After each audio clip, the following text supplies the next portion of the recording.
The Mill Hill Missionaries, founded in 1866 by Cardinal Herbert Alfred Wagner, have left an indelible mark on the Catholic Church, particularly in East Africa. This society, originally based on St. Joseph's College in Mill Hill, North London, later saw the formation of the Society of St. Joseph of the Sacred Heart, or the Josephites, in North America in 1892.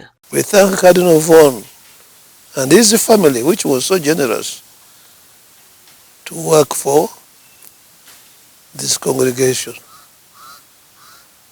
And we are grateful to many missionaries who have been sent out from Mill Hill Society headquarters, which is now no longer existing, I have heard, which is a pity. Now they are trying to find a new residence for the Mill Hill Society.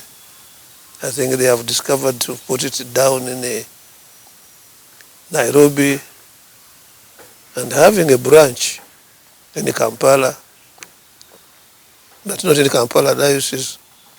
We find that they have established where there are still roots in the Jinja diocese, so they are trying to make sure, and they even buried the first Mill Hill missionary, I think it was from Nigeria, who died, passed away a matter of months ago. And they buried him in that place, the first one, Mill Hill missionary, to be buried in Jinja diocese, which is for both the Mill Hill fathers as well as the native clergy who are becoming priests in Jinja diocese. Reverend Father Cyprian Masembe notes that their distinct clothing set them apart within the congregation, symbolizing their unique mission and dedication. Their efforts were not merely to convert individuals to Catholicism, but to enrich the faith and devotion to the communities they served. The dresses, how the Mill Hill fathers dressed, it was very typical. The Mill Hill fathers had a dress which was first and foremost a cassock, black, with a sash which was red. And the missionary brothers who were working with them, they had a girdle which was also red. And of course, when you come to Africa, you had to have a white cassock instead of the black cassock, because the black inhales and makes you perspire a lot.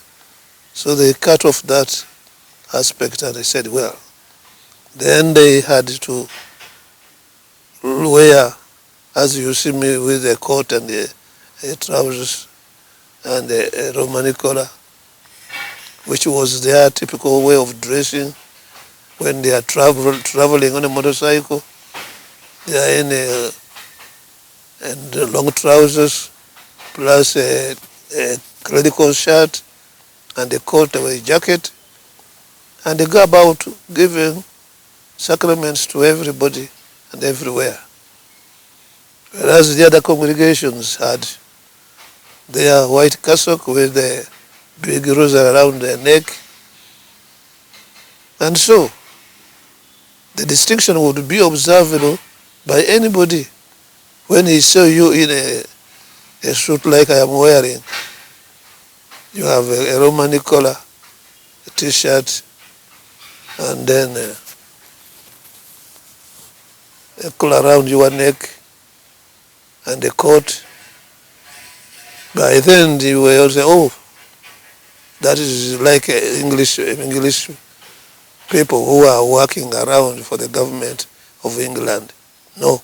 Despite the successes in evangelization, Father Masembe highlights a significant challenge faced by the society today: the dwindling number of Mill Hill missionaries, particularly the younger generation from Africa. Unlike in the past, when the society served as a nurturing ground for many congregates, the current trend shows a shortage of new missionaries joining the society.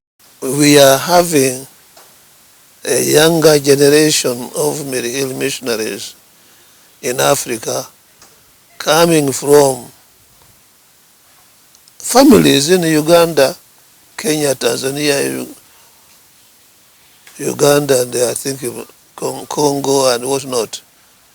But those families are not as well-to-do as the parents of the then Hill fathers when they started the congregations.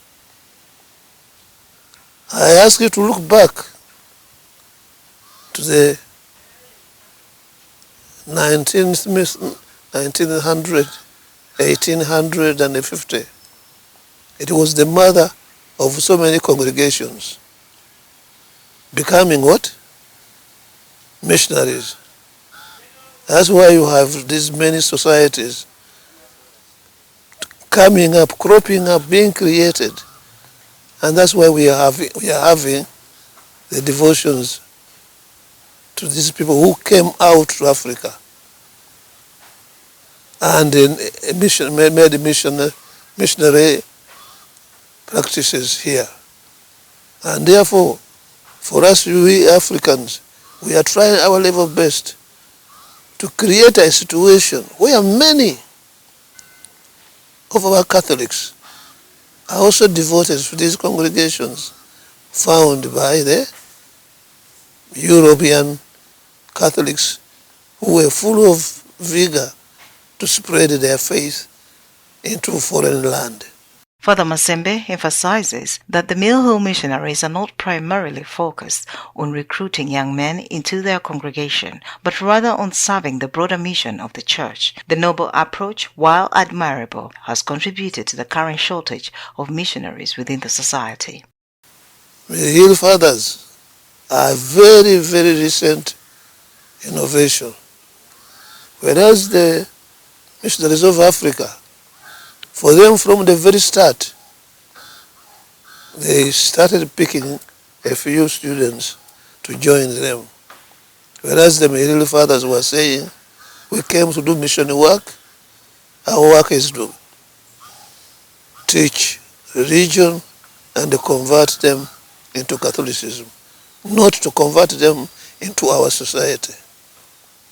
By the time they woke up, when they found that the faith was dying in Europe, when they started saying, hey, let us also get younger members into our society, it is so late. That's why they have so few missionaries from these territories where they carried on work. They thought it was just evangelize and not persuade the young men and perhaps young men to join the priesthood. And so there is a lack of missionaries in the congregation of St. Joseph's, the society which Cardinal Vaughan founded.